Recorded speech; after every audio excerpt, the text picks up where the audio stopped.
One morning, probably 15 or 20 years ago now, I pulled into a convenience store in Burlington, Vermont to get some gas.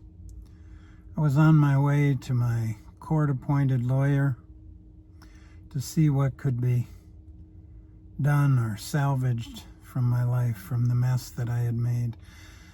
If you're new to this channel, I've talked a lot about this here, but if you're new, I'll just say that basically I had followed a crazy spiritual teacher and invited hundreds of people to invest millions of dollars in a so-called spiritual film project about the God within us.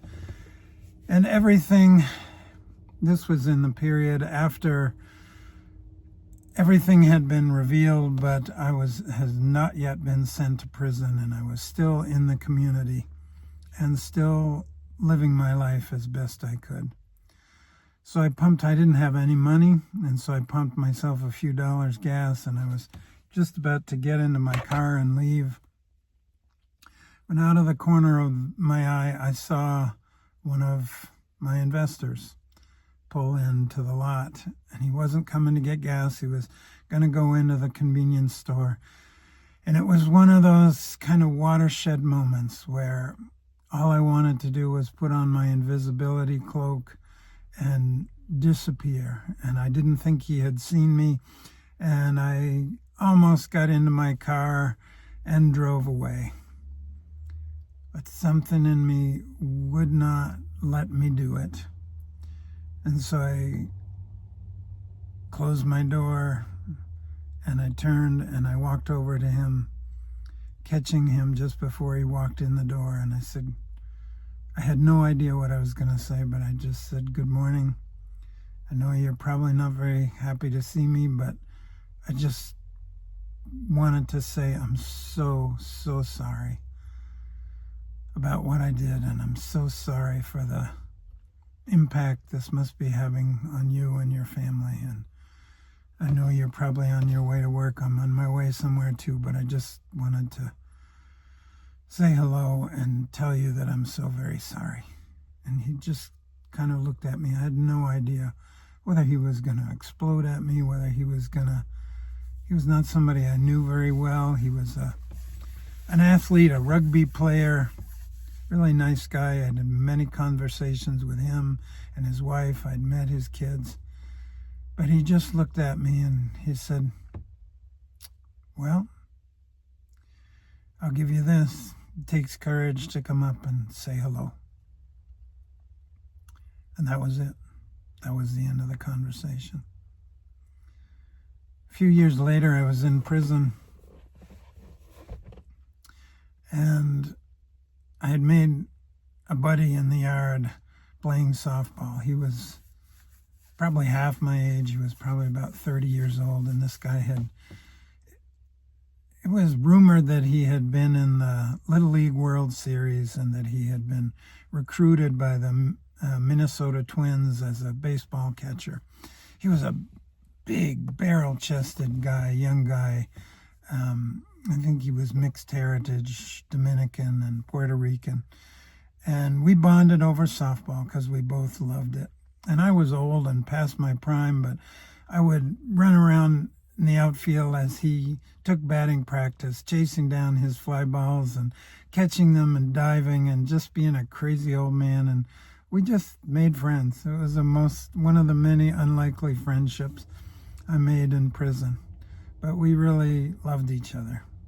And one day, I don't remember all the specifics, but I think I heard from someone else that his mom had died. I'm pretty sure it was his mom. But there was in any case, there was some loss in his family, and either it was his mom who died or it was his mom who was grieving. And I think it must have been his mom had died because everybody was just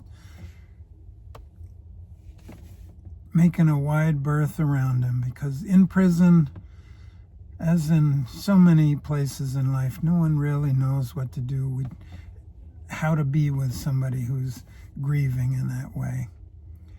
And I saw him on the track out in the rec yard, and he was walking, and he was uncharacteristically, because this guy was one of the most well-liked and popular guys on the compound. He was walking by himself and walking slowly and just kind of shuffling along. And I could tell, because all of us have these moments in prison where you're just on your own, and it's one of those days where you're just locked in damn prison and something's going on outside that there's nothing you can do about.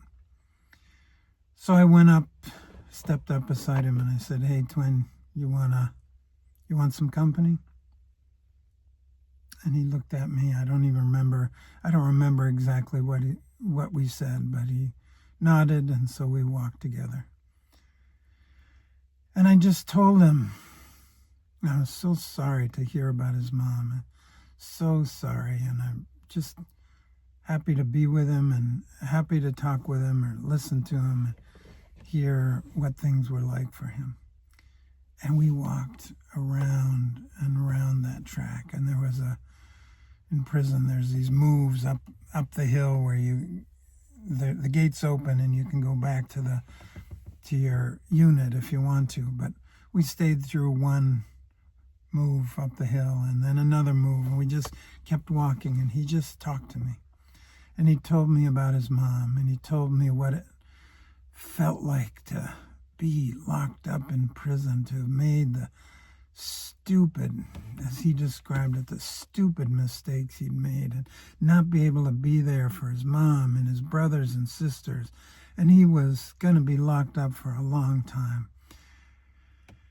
And he was just so deeply sad and so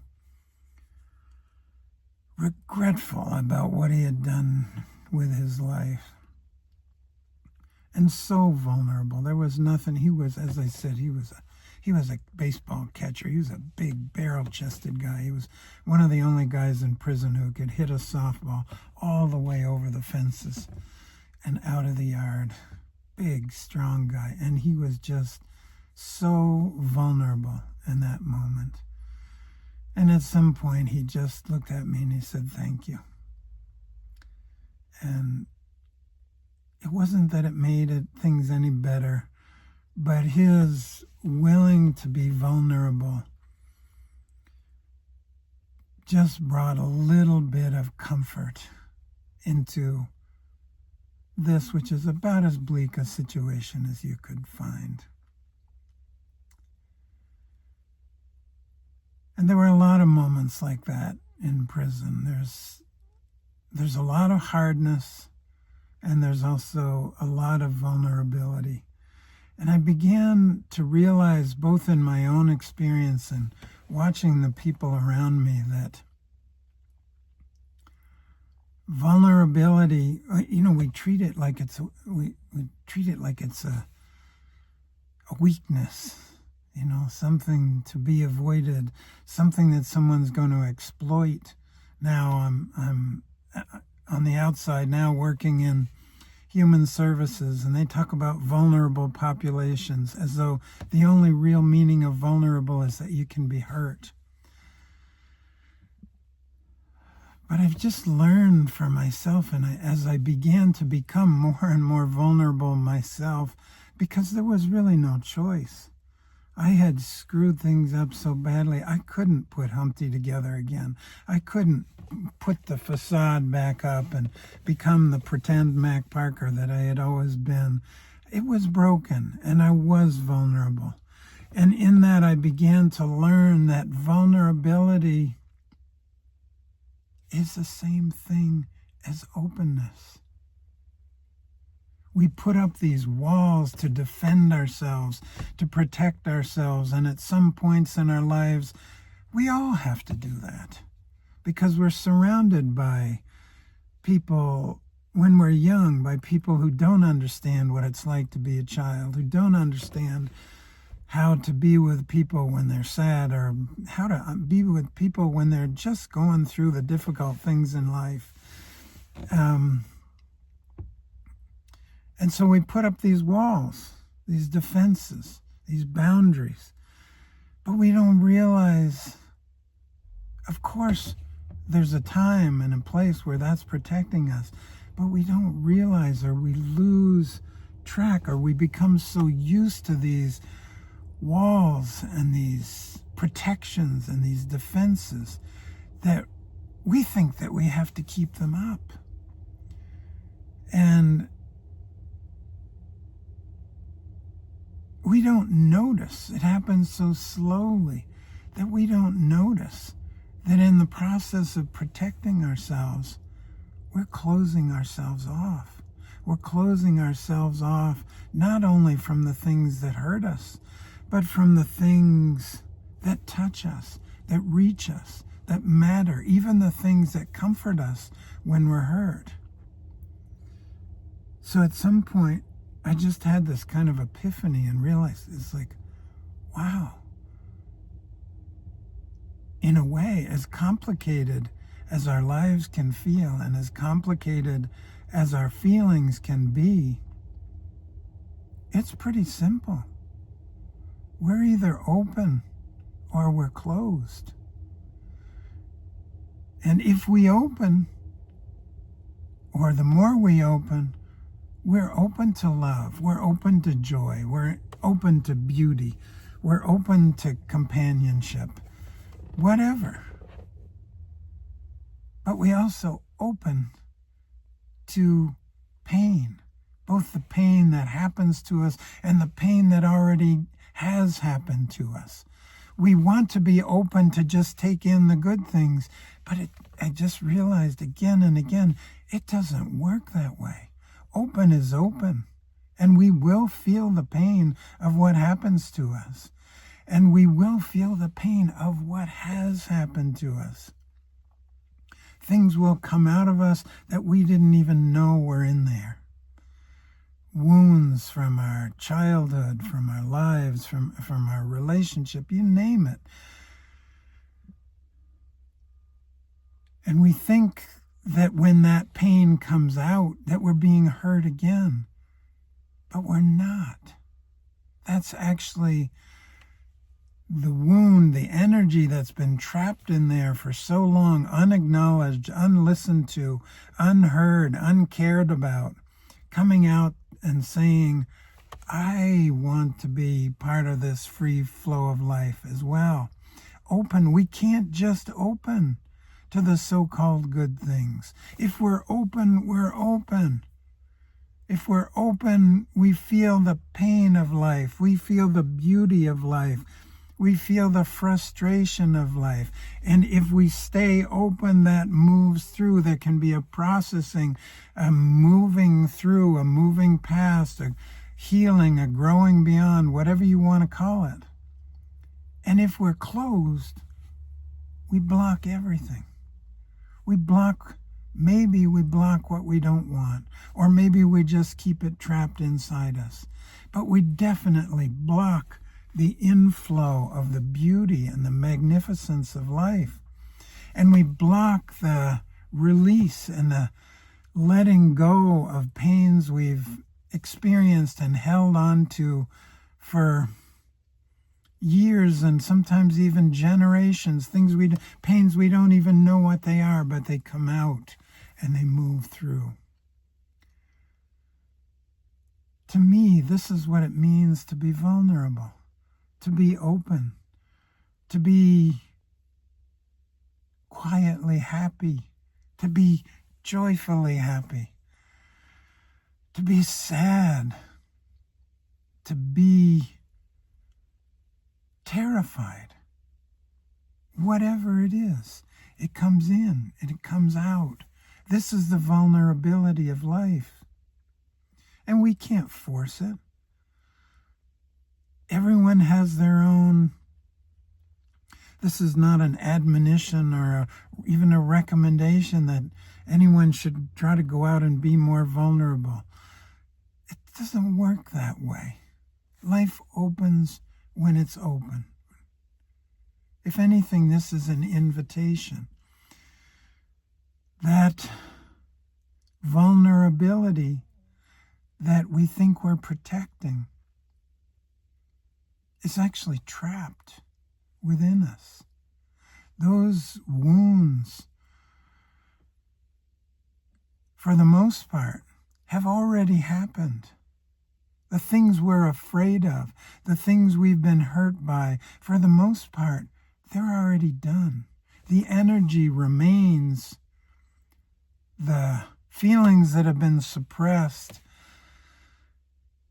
are stuck. They're trapped on the wrong side of that boundary, and we still think we've got that boundary up to protect us from what might come in. We're actually denying the release, the acknowledgement, and the healing of what's already within us. So if anything, let this be an invitation to vulnerability. This is not a program. This is not pressure.